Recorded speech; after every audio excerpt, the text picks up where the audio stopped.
ನಮಸ್ಕಾರ. ರಿವ್ಯೂ ಚಾನಲ್ಗೆ ಸ್ವಾಗತ. ನಾನು ಸೌಖ್ಯಾಗಾಂಕರ್. 400 ಕೋಟಿ ರಾಬರಿ ಕೇಸಲ್ಲಿ ಈಗ ಬಹುದೊಡ್ಡ ಡೆವಲಪ್ಮೆಂಟ್ ಆಗ್ತಿದೆ. ಕರ್ನಾಟಕ ಸರ್ಕಾರಕ್ಕೆ ಶಾಕ್ ಕೊಟ್ಟಿದೆ ಮಹಾರಾಷ್ಟ್ರ ಸರ್ಕಾರ.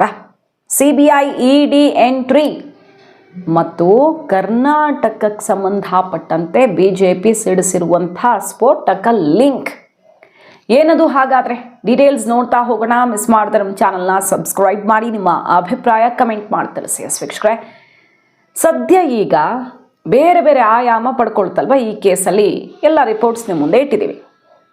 ಕೇವಲ 400 ಕೋಟಿ ಅಲ್ಲ, 1000 ಕೋಟಿ ಅಂತ ಆ ಹವಾಲಾ ದಂಧೆಯಲ್ಲಿದ್ದಂತಹ ವ್ಯಕ್ತಿಯೇ ಬಾಯಿ ಬಿಟ್ಟಿರೋದು. ವಿರಾಟ್ ಅನ್ನುವಂಥ ವ್ಯಕ್ತಿಗೆ ಜವಾಬ್ದಾರಿ ಕೊಡಲಾಗಿತ್ತು. ಆತನ ಹುಡುಗರು ಕಂಟೈನರ್ ಸಮೇತ ನಾಪತ್ತೆಯಾಗಿದ್ದಾರೆ. ಹವಾಲಾ ಲಿಂಕ್ನ ಕಂಪ್ಲೀಟ್ ಡೀಟೇಲ್ಸ್ನ JH ಕದಂ ಮತ್ತು ಕಿಶೋರ್ ಸಾಳ್ವೆ ಬಿಚ್ಚಿಟ್ಟಿದ್ದಾರೆ. ಅವರ ಆಡಿಯೋ ಬ್ಲಾಸ್ಟ್ ಆಗಿ ಎಲ್ಲ ಹೊರಗಡೆ ಬಂದಿದೆ ಅಲ್ವಾ? ಸೊ ಆ ಆಡಿಯೋ ಸತ್ಯಾಸತ್ಯತೆ ಏನು, ಅದರಲ್ಲಿರುವಂತಹ ಹೆಸರುಗಳು ನಿಜವಾಗಿ ಎಷ್ಟೆಷ್ಟು ಲಿಂಕ್ ಇದೆ ಏನು ಎಲ್ಲ ಕಂಡು ಹಿಡಿಬೇಕು. ಅಂದರೆ ಅವರೇ ಪ್ರಸ್ತಾಪ ಮಾಡಿರೋ ವಿಚಾರ ಮತ್ತು ವಾಸ್ತವ ಇನ್ವೆಸ್ಟಿಗೇಷನ್ ಅದರ ಸುತ್ತನೇ SIT ನಡೆಸ್ತಾ ಇದೆ. ಮಹಾರಾಷ್ಟ್ರ ಸರ್ಕಾರ ರಚಿಸಿದೆ. ಈ ಕೇಸು ಎನಿ ಟೈಮ್ CBI ಮತ್ತು EDಗೆ ಹೋಗುತ್ತೆ. ED ಎಂಟ್ರಿ ಕೊಡುತ್ತೆ ಮತ್ತು CBIಗೂ ಈ ಕೇಸನ್ನು ಮಹಾರಾಷ್ಟ್ರ ಸರ್ಕಾರ ಹಸ್ತಾಂತರಿಸಬಹುದು. ಯಾಕಂದರೆ ಕರ್ನಾಟಕ, ಆಂಧ್ರ, ಗುಜರಾತ್, ಮಹಾರಾಷ್ಟ್ರ, ಗೋವಾ 5 ರಾಜ್ಯಗಳನ್ನು ಒಳಗೊಂಡಿರುವ ಪ್ರಕರಣ. ಎಲ್ಲಿ ಬೇಕಾದರೂ ಸಾಕ್ಷಿ ನಾಶ ಆಗಿಬಿಡಬಹುದು. ಒಂದು ಸರ್ಕಾರದಿಂದ ಇನ್ನೊಂದು ಸರ್ಕಾರ ಈಗ ಬಂಧಿತರನ್ನು ವಶಕ್ಕೆ ಕೇಳುತ್ತೆ. ಆಗ ಯಾರನ್ನು ನಂಬೋದಿಲ್ಲಿ? ಯಾರು ಸಾಕ್ಷಿ ನಾಶ ಮಾಡಬಹುದು? ಯಾರ ಕೈವಾಡ ಇದೆ? ಈ 5 ರಾಜ್ಯಗಳಲ್ಲಿ ಯಾವುದೋ ಒಂದು ಸರ್ಕಾರದ್ದೇ ಪ್ರಭಾವ ಇದ್ದರೆ ಅಥವಾ ರಾಜಕಾರಣಿಗಳದ್ದಿದ್ರೆ ಆ ರಾಜಕಾರಣಿಗಳು ಪೊಲೀಸರ ಮೇಲೆ ಪ್ರಭಾವ ಬೀರಿ ಕೇಸ್ ದಾರಿ ತಪ್ಪಿಸಿದ್ರೆ ಹೀಗೆಲ್ಲ ಆಯಾಮ ಇರುತ್ತೆ. ಸೊ ಇದ್ಯಾವುದೂ ಅಲ್ಲದೆ CBIಗೆ ಹೋಗುವ ದಟ್ಟ ಸಾಧ್ಯತೆ ಕಾಣಿಸ್ತಿದೆ. ಮಹಾರಾಷ್ಟ್ರ ಸರ್ಕಾರ ಅಂಥದ್ದೊಂದು ಹೆಜ್ಜೆಯನ್ನು ತಗೊಳ್ಬಹುದು. SIT ತನಿಖೆಯಲ್ಲಿ ಸ್ಫೋಟಕ ಸಾಕ್ಷಿಗಳೀಗ ಲಭ್ಯವಾಗಿರೋದ್ರಿಂದ. ಇದರ ನಡುವೆ ಏನಪ್ಪ ಟ್ವಿಸ್ಟು ಅಂತ ಕೇಳಿದ್ರೆ, ಕರ್ನಾಟಕದ ಪೊಲೀಸರು ಕೂಡ ಕೇಳಕ್ಕೆ ಹೋಗಿದ್ದಾರೆ. SIT, ಮಹಾರಾಷ್ಟ್ರ SITಯಿಂದ ಮಾಹಿತಿ ಮತ್ತು ಬಂಧಿತರನ್ನು ವಶಕ್ಕೆ ಪಡೆಯೋದು ಸಮಥಿಂಗ್ ಅವರಿಂದ ಡೀಟೇಲ್ಸನ್ನು ಕೇಳ್ತಿದ್ದಾರೆ. ಮಹಾರಾಷ್ಟ್ರ ಸರ್ಕಾರ ಸಹಕರಿಸ್ತಿಲ್ಲ ಅಂತ ಈಗ ರಾಜ್ಯ ಸರ್ಕಾರ ಸಿಡಿದೆದ್ದಿದೆ. ಅವರು ನಮಗೆ ರೆಸ್ಪಾಂಡ್ ಮಾಡ್ತಿಲ್ಲ, ಪತ್ರನೂ ಬರೆದಿದ್ದಾಗಿದೆ, ಕೇಳಿದ್ದಾಗಿದೆ, ಸರಿಯಾಗಿ ರೆಸ್ಪಾಂಡ್ ಮಾಡ್ತಿಲ್ಲ. ಸೊ ಕರ್ನಾಟಕ ಪೊಲೀಸರ ಮೇಲೇನೆ ಮಹಾರಾಷ್ಟ್ರಕ್ಕೆ ಡೌಟ. ಕರ್ನಾಟಕ ಸರ್ಕಾರ ಈ ಕೇಸ್ನ ಹಾದಿ ತಪ್ಪಿಸ್ಬಿಡಬಹುದು ಅಂತಾನ? ಅದೇ ಟ್ವಿಸ್ಟು. ಕರ್ನಾಟಕ ಪೊಲೀಸರದ್ದೇ ಇನ್ವಾಲ್ವ್ಮೆಂಟ್ ಇಲ್ಲಿದೆ ಅಂತ ಈಗ BJP ಮುಗಿಬಿದ್ದಿರೋದು. ಆ ಆಡಿಯೋದಲ್ಲಿ, ಬ್ಲಾಸ್ಟ್ ಆದ ಆಡಿಯೋದಲ್ಲಿ ಕರ್ನಾಟಕ ಪೊಲೀಸರದ್ದೆಲ್ಲ ಅಡ್ಜಸ್ಟ್ಮೆಂಟ್ ಆಗಿದೆ, ನೋ ಪ್ರಾಬ್ಲಮ್ ಅಂತ ಈ ಕದಂ ಮತ್ತೆ ಕಿಶೋರ್ ನಡುವೆ ನಡೆದ ಸಂಭಾಷಣೆಯಲ್ಲಿದೆ ಅಂತ BJPಗರು ಮುಗಿಬಿದ್ದಿದ್ದಾರೆ. ಸೊ ಕರ್ನಾಟಕ ಪೊಲೀಸರು 6 ಕೋಟಿ ರಾಬರಿ ಕೇಸಲ್ಲಿ ಸಿಕ್ಕಾಕೊಂಡಿದ್ರು. ಈಗ ಈ ಕೇಸಲ್ಲೂ ಕೂಡ ಇವರದ್ದೇ ಇನ್ವಾಲ್ವ್ಮೆಂಟು, ಸರ್ಕಾರದ್ದೇ ಕುಮ್ಮಕ್ಕ, ಇದು ಪಕ್ಕಾ ಎಲೆಕ್ಷನ್ ಮನಿ ಅಂತ BJP ಹೇಳ್ತಿದೆ. ದೇವೇಂದ್ರ ಫಡ್ನವೀಸ್ ಅವರು ನೇರವಾಗಿ ಇದು ಕಾಂಗ್ರೆಸ್ ದುಡ್ಡು ಅಂತ ಹೇಳ್ತಿದ್ದಾರೆ. MLC ರವಿಕುಮಾರ್ ಅವರು ಪ್ರಶ್ನೆ ಮಾಡ್ತಿದ್ದಾರೆ, ಸರಿ ಮಹಾರಾಷ್ಟ್ರದಿಂದ ಆಂಧ್ರಗೆ ತಿರುಪತಿ ಹತ್ತಿರದಲ್ಲಿ ಎಕ್ಸ್ಚೇಂಜು ಅಂತ ವಿಚಾರ ಅಲ್ವಾ? ಅಲ್ಲಿಗೆ ದುಡ್ಡು ಹೋಗ್ತಿತ್ತು, ಅಲ್ಲಿಗೆ ನೇರವಾಗಿ ಮಹಾರಾಷ್ಟ್ರದಿಂದ ಹೋಗಬಹುದಿತ್ತು. ಕರ್ನಾಟಕ ರೂಟಿಂದ ಇವ್ರು ಯಾಕೆ ಬಂದರು? ಅಲ್ಲೇ ಇದೆ ಉತ್ತರ ಅಂತ BJP ಮುಗಿಬಿದ್ದಿರೋದು. ಕರ್ನಾಟಕ ಬಾರ್ಡರೇ ದಾಟಿ ಹೋಗುವಂಥ ಅವಶ್ಯಕತೆ ಏನಿತ್ತು? ಹಂಗೂ ದಾರಿ ಇದ್ದಾಗ ಇಲ್ಲೇನೋ ನಡೆದಿದೆ, ಅದು ಬೇರೆ ಪೊಲೀಸರನ್ನ ಅಡ್ಜಸ್ಟ್ ಮಾಡಿದ್ದೀವಿ ಅಂತಾರೆ. ಅಂದರೆ ಇಲ್ಲಿ ದೊಡ್ಡ ಲಿಂಕೇ ಇದೆ ರಾಜ್ಯಕ್ಕೆ ಅನ್ನೋ ರೀತಿ BJP ಮುಗಿಬಿದ್ದಿದೆ. ಸಿದ್ದರಾಮಯ್ಯನವರೇ, ನೀವೇನು ತನಿಖೆ ಮಾಡಿಸ್ತೀರ? ಮಹಾರಾಷ್ಟ್ರದವ್ರು SIT ಮಾಡಿದ್ದಾರೆ, CBI ಕೊಟ್ಬಿಡಿ ಕೇಸನ್ನ ಅಂತ BJP ಮುಗಿಬಿದ್ದಿರೋದು. ಸಿದ್ದು ಸರ್ಕಾರದ ವಿರುದ್ಧ ಕಾಂಗ್ರೆಸ್ನವ್ರು ಕೇಳ್ತಿದ್ದಾರೆ, ಸರಿ ಕಾಂಗ್ರೆಸ್ ಹಣ ಅಂತಿದ್ದೀರಲ್ಲ, ಕಾಂಗ್ರೆಸ್ ಹೆಸರು ಬರೆದಿತ್ತ ನೋಟ್ ಮೇಲೆ ಅಂತ ಭೈರತಿ ಸುರೇಶ್ ಅವ್ರು ಕೇಳ್ತಿದ್ದಾರೆ. ಈ ಎಲ್ಲ ರಾಜ್ಯಗಳಲ್ಲಿ ಅಧಿಕಾರದಲ್ಲಿರೋದೇ BJP. ಮಹಾರಾಷ್ಟ್ರ, ಗೋವಾ, ಆಂಧ್ರದಲ್ಲಿ NDA ಮತ್ತು ಗುಜರಾತಲ್ಲೂ ಕೂಡ ನಿಮ್ಮದೇ. ಹಾಗಾದ್ರೆ ನೀವೇ ಯಾಕೆ ಮಾಡಿರಬಾರ್ದು? ನಿಮ್ಮವ್ರದ್ದೇ ಅಂತ ಹೇಳ್ತಿದ್ದಾರೆ. ಗುಜರಾತ್ನ ದೊಡ್ಡ ನಾಯಕನ ಹೆಸರು ಬಂದಿಲ್ಲ, ದೊಡ್ಡ ಲೀಡರ್ ಅಂತ ಬೇರೆ ಬಂದಿದೆ. ಸೊ ಗುಜರಾತಲ್ಲಿ ಅಧಿಕಾರದಲ್ಲಿರೋದು BJPದೇ ಅದು ಅಂತ ಪ್ರಿಯಾಂಕ್ ಖರ್ಗೆ ಅವರೆಲ್ಲ ಹೇಳ್ತಿದ್ದಾರೆ. ಇದರ ನಡುವೆ ಮಹಾರಾಷ್ಟ್ರ ಪೊಲೀಸರು ಕರ್ನಾಟಕದವ್ರಿಗೆ ಯಾಕೆ ಮಾಹಿತಿ ಕೊಡ್ತಿಲ್ಲ? ಹಾಗಾದರೆ ಕರ್ನಾಟಕದವ್ರಿಗೆ ಏನಾದರೂ ಬಂಧಿತರನ್ನು ಕೊಟ್ಟರೆ ಈ ಕೇಸ್ ದಾರಿ ತಪ್ಪತ್ತೇನೋ ಆತಂಕ ಮನೆ ಮಾಡಿದ್ಯಾ? ಕರ್ನಾಟಕ ಪೊಲೀಸರಿಗೂ ಇದಕ್ಕೂ ಏನೂ ಸಂಬಂಧ ಇಲ್ಲ, ಇದೆಲ್ಲ ಶುದ್ಧ ಸುಳ್ಳು ಅಂತ ಗೃಹ ಸಚಿವರು ತಳ್ಳಿ ಹಾಕಿದ್ದಾರೆ. ಪೊಲೀಸರು ಕೂಡ ನಿರಾಕರಿಸಿದ್ದಾರೆ. ಆದರೆ CBI ಇನ್ವೆಸ್ಟಿಗೇಷನ್ನಲ್ಲಿ ಏನಾಗುತ್ತೆ ಅನ್ನೋದೇ ಕುತೂಹಲ. ಎನಿ ಟೈಮ್ CBI ಎಂಟ್ರಿ ಆಗಬಹುದು ಈ ಪ್ರಕರಣದಲ್ಲಿ.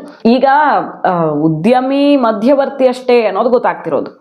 ಆತ ಮಧ್ಯವರ್ತಿಯಾಗಿ ಕೆಲಸ ಮಾಡ್ತಿದ್ದ ಅಂತ. ಮಹಾರಾಷ್ಟ್ರದವರು ಹೇಳ್ತಿರೋದೇನು ಅಂತ ಕೇಳಿದ್ರೆ ಇದು ಪಕ್ಕ ಅಲ್ಲಿನ BMC ಚುನಾವಣೆಗೆ ಬರ್ತಿತ್ತು ಅಂತ. ಮತ್ತೆ ಅದರ ಜೊತೆಗೆ ಅಕ್ಕಪಕ್ಕದ ರಾಜ್ಯಗಳ 4 ರಾಜ್ಯಗಳ ಚುನಾವಣೆಗೂ ಲಿಂಕ್ ಇರಬಹುದು ಇದಕ್ಕೆ ಅಂತ ಹೇಳ್ತಾ ಇದ್ದಾರೆ.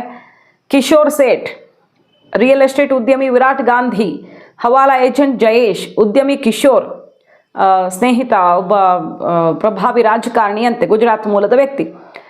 ಇಷ್ಟೆಲ್ಲ ಜನ ಇದ್ದಾರೆ ಇದರಲ್ಲಿ ಕಂಪ್ಲೀಟ್ ಆಗಿ. ಸಂದೀಪ್ ಹೇಳೋ ಪ್ರಕಾರ ಟ್ರಕ್ನಿಂದ ರಾಬರಿ ಆಗಿರೋ ಹಣದಲ್ಲಿ ಗುಜರಾತ್ನ प्रभावीयते दೊಡ್ಡ पालू ಅಂತ ಹೇಳಲಾಗ್ತಿದೆ.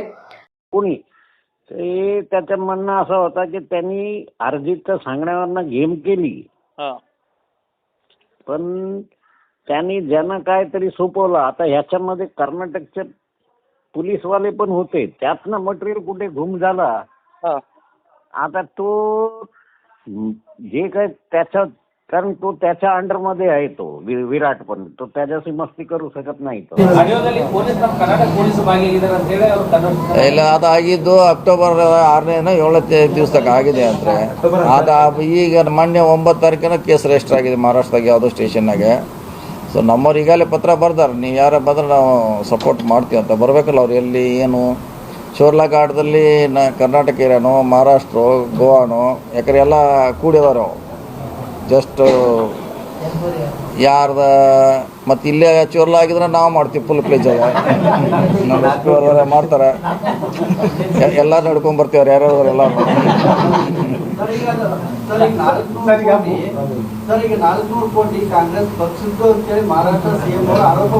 ಹೌದು, ಯಾರು ಎಣಿಸ್ರಿ ಯಾರು ಅದ್ರ ಎಣಿಸ್ರಿ ಯಾರು ಎಲ್ಲಿ ಹೋಯ್ತು ಯಾರಿಗೂ ಇನ್ನೂ ಗೊತ್ತಿಲ್ಲ. ಬಂದರೆ ಮಾಡತ್ತಾರೆ, ಅದೇನು ಪ್ರಶ್ನೆ ಇಲ್ಲ. ಕಾಂಗ್ರೆಸ್ಸು BJP ಅಂತ ಇಲ್ಲ, ಎಲ್ಲರೂ ಇರ್ತಾರೆ, ಅದು ಮಿಕ್ಸ್ ಇರ್ತಾರೆ, ಎಲ್ಲರೂ ಇರ್ತಾರೆ. ಅದ್ರಾಗೆ ನಮ್ಮವ್ರು ಅಷ್ಟೇ ಇರೋದಿಲ್ಲ, ಮಿಕ್ಸ್ ಇರ್ತಾರೆ. ಸೊ ನೋಡೋಣ, ನಮಗೆ ಮೊದಲು ಎಲ್ಲಿ ಸ್ಪಾಟ್ ಅನ್ನೋದು ಯಾವ ಸ್ಪಾಟ್ನಾಗ ಆಗಿದ್ದು ಗೊತ್ತಿಲ್ಲ. ಫಲವಾದಿ ನಾರಾಯಣ ಸ್ವಾಮಿ ಬಿಜೆಪಿಗರು ಹೇಳ್ತಿರೋದು ಕರ್ನಾಟಕ ಸರ್ಕಾರದಿಂದಾನೇ ದುಡ್ಡು ಹೋಗಿದೆ ಅಂತ.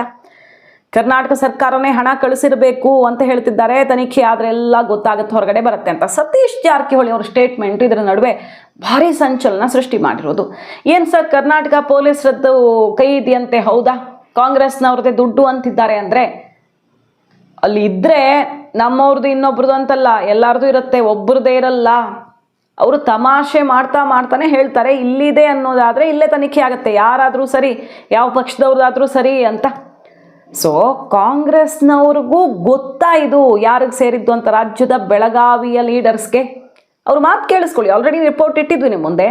ಸತೀಶ್ ಜಾರಕಿಹೊಳಿ ಅವರು ಹೇಳ್ತಾರೆ ಇದ್ರೆ ಅದರಲ್ಲಿ ಇದ್ರೆ ಕಾಂಗ್ರೆಸ್ದು ಒಂದೇ ಇರಲ್ಲ, ಅವ್ರದ್ದು ಇರುತ್ತೆ. ಅಂದರೆ ಇಬ್ಬರದ್ದು ಇದೆ ಅನ್ನೋ ರೀತಿಯಲ್ಲಿ ಅವ್ರದ್ದೊಂದು ಆಶ್ಚರ್ಯಕರವಾದಂಥ ಸ್ಟೇಟ್ಮೆಂಟ್ ಬಂತು. ಇನ್ವೆಸ್ಟಿಗೇಷನಲ್ಲಿ ಗೊತ್ತಾಗುತ್ತೆ, ಎಲ್ಲ ಗೊತ್ತಾಗಲಿ, ಯಾರನ್ನು ಇಲ್ಲಿ ಬಚಾವ್ ಮಾಡೋ ಪ್ರಶ್ನೆನೇ ಇಲ್ಲ ಅನ್ನೋ ರೀತಿಯಲ್ಲಿ ಅವರೊಂದು ಸ್ಟೇಟ್ಮೆಂಟ್ ಕೊಟ್ಟರು. ಅದರ ಸುತ್ತ ಭಾರಿ ಚರ್ಚೆ ಆಗ್ತಾ ಇರೋದೀಗ. ಈ ಹವಾಲಾ ದಂಧೆಯಲ್ಲಿ ಯಾರ್ಯಾರು ಇನ್ವಾಲ್ವ್ ಆಗಿದ್ರಲ್ಲ ಅವರಲ್ಲೇ ಏನೋ ಒಂದಿಷ್ಟು ಮುನಿಸು ಬಂದಿದೆ, ವ್ಯವಹಾರ ಸರಿಯಾಗಿ ಆಗಿಲ್ಲ, ಬಯಸಿದ್ದು ಸಿಕ್ಕಿಲ್ಲ, ಡಿಲೇ ಆಗಿದೆ, ಏನೇನೋ ಆಗಿದೆ. ಇದರಿಂದಾಗಿ ಈ ಸೀಕ್ರೆಟ್ಸ್ ಎಲ್ಲ ಈಗ ಹೊರಗಡೆ ಬರ್ತಿದ್ಯಾ.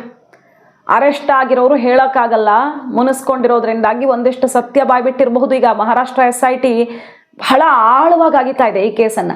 ಅದ್ಯಾರೋ ಈ ಕಂಟೈನರ್ ಮೂಲಕ ಎಲ್ಲ ಸಾಗಾಟ ಮಾಡ್ತಾ ಇದ್ದಂಥ ವ್ಯಕ್ತಿ, ಆತನನ್ನು ಅರೆಸ್ಟ್ ಮಾಡಿದ್ದಾರೆ. ದುಬೈ ಮೂಲದ ವ್ಯಕ್ತಿ ಆತ, ದುಬೈ ಲಿಂಕ್ ಇರೋ ವ್ಯಕ್ತಿ. ಮತ್ತು ಅರ್ಜಿತ್ ಅನ್ನುವಂಥ ವ್ಯಕ್ತಿ, ಇವ್ರದ್ದೆಲ್ಲ ಬಂಡವಾಳ ಈಗ ಬಯಲಾಗಿದೆ. ಮಹಾರಾಷ್ಟ್ರ ಪೊಲೀಸರು ಎಲ್ಲರನ್ನೂ ಬಲೆಗೆ ಬೀಳಿಸಿದ್ದಾರೆ. ಸೊ ಈಗ ಕಾಂಗ್ರೆಸ್ದೇ ದುಡ್ಡು ಅಂತ ಖಚಿತವಾಗಿ BJP ಹೇಳ್ತಾ ಇರೋದ್ರಿಂದಾಗಿ ಎನಿ ಟೈಮ್ CBI ಎಂಟ್ರಿ ಆಗಬಹುದು ಇಲ್ಲಿ. ಯಾಕಂದರೆ ಯಾವುದೇ ರೀತಿಯಲ್ಲಿ ಮ್ಯಾನೇಜ್ ಮಾಡೋಕೆ ಹೋದರೂ ಕೂಡ 5 ರಾಜ್ಯದ ಇನ್ವಾಲ್ವ್ಮೆಂಟ್ ಇರೋದ್ರಿಂದ ಇಂಟರ್ಸ್ಟೇಟು ಸಹಕಾರ ಸಿಗಲ್ಲ, ಕಷ್ಟ ಆಗಿಬಿಡುತ್ತೆ ಮಾಹಿತಿ ಪಡೆಯೋದು. ಒಂದು ರಾಜ್ಯದಲ್ಲಿ BJP, ಇನ್ನೊಂದು ರಾಜ್ಯದಲ್ಲಿ ಕಾಂಗ್ರೆಸ್ ಸರ್ಕಾರ ಇದ್ದಾಗ ಕಷ್ಟ ಆಗಿಬಿಡುತ್ತೆ. ಸೊ CBI ED ಎಂಟ್ರಿಯಿಂದ ಯಾರ್ಯಾರಿಗೆ ಕಾದಿದೆ ಆಘಾತ ಅನ್ನೋದನ್ನು ಕಾದು ನೋಡಬೇಕು. ಕಾಂಗ್ರೆಸ್ನ ನಾಯಕರಂತೂ, ರಾಜ್ಯದ ಕಾಂಗ್ರೆಸ್ ನಾಯಕರಂತೂ BJP ಇದರಲ್ಲೂ ಕೂಡ ನಮ್ಮ ಕಡೆ ಬೆರಳು ತೋರಿಸ್ತಾ ಇದೆ, ಶುದ್ಧ ಸುಳ್ಳು ಇದು ಏನಿದೆ ಸಾಕ್ಷಿ ಅಂತ ಕೆಂಡಕಾರಿದ್ದಾರೆ. ಆದರೆ BJP ಎಲ್ಲ ಗೊತ್ತಾಗುತ್ತೆ, ಇನ್ವೆಸ್ಟಿಗೇಷನ್ ನಡೆದ್ರೆ, ಇದು CBIಗೆ ಹೋದರೆ ಪಕ್ಕಾ ಇದು ಕಾಂಗ್ರೆಸ್ನವರ ದುಡ್ಡೇ ಅಂತ ಮುಗಿಬಿದ್ದಿರೋದು ಈಗ. ಅದರಲ್ಲೂ ಸ್ಪೆಷಲಿ ಆ ಕಂಟೈನರ್ ಕರ್ನಾಟಕ ಬಾರ್ಡರ್ಗೆ ಸುತ್ತಕೊಂಡು ಯಾಕೆ ಬರಬೇಕಿತ್ತು ಅನ್ನೋ ಪಾಯಿಂಟನ್ನು ಎತ್ತಿ, ಕರ್ನಾಟಕ ಪೊಲೀಸರ ಇನ್ವಾಲ್ವ್ಮೆಂಟ್ ಬಗ್ಗೆ ಆಡಿಯೋ ಪ್ರಸ್ತಾಪವನ್ನು ಎತ್ತಿ, ಕರ್ನಾಟಕ ಪೊಲೀಸ್ ಇಲಾಖೆಗೆ ಮಾನ ಮರ್ಯಾದೆನೇ ಇಲ್ಲ ಅಂತ BJP ಈಗ ಮುಗಿಬಿದ್ದಿದೆ. ಮಾಹಿತಿ ಇಷ್ಟ ಆಗಿದ್ರೆ ಮಿಸ್ ಮಾಡದೆ ನಮ್ಮ ಚಾನಲ್ನ ಸಬ್ಸ್ಕ್ರೈಬ್ ಮಾಡಿ, ನಿಮ್ಮ ಅಭಿಪ್ರಾಯ ಕಮೆಂಟ್ ಮಾಡಿ ತಿಳಿಸಿ. Thank you.